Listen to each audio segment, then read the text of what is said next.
iasă din bici, că de mult n-am fost aici, bă!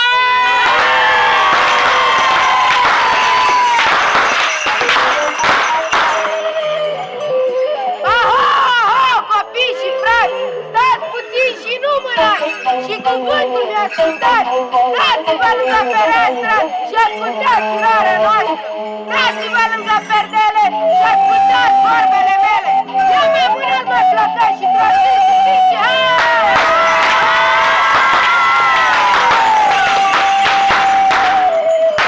Măi, darul ce nu este, cubușorul ce pornește. Și începe a brăza pe la casa colinda.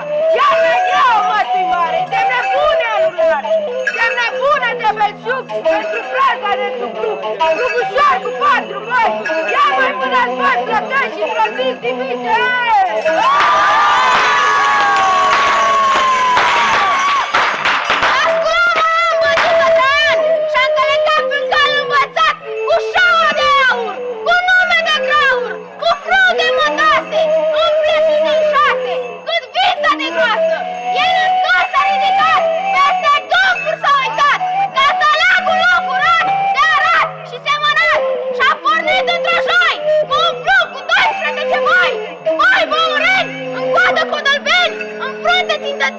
Ia mai mânați, mai flăcăi și sunați în Turcălai!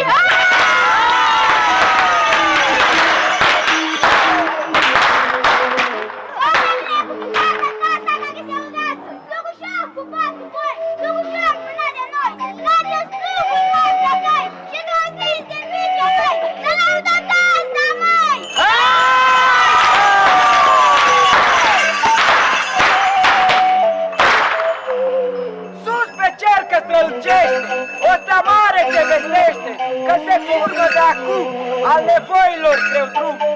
Asta-i steaua românească, a unirii și a înfrățirii, stea de viață, stea de sport, stea de bine în viitor. Anul nou ne aduce nouă, cel mai bun și viață nouă.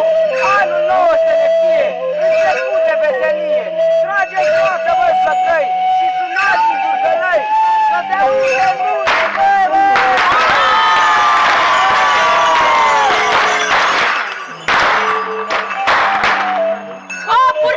Hopurele, la mulți ani cu floricele! Hopuri, hopuri, hopurate, la mulți ani cu sănătate! Noi, plugarii mititei, cu taloni și clopoței și cu glasuri înghețate, vă urăm de sănătate! Iar la anul de-am venit, tot în asta mare zi, să vă găsiți sănătoși, să la masă bugogoși, ochii mari și luminoși și copiii sănătoși! Trageți brața, mai flăcai, și traziți din bicei, să se audă în mulți și voi, bă!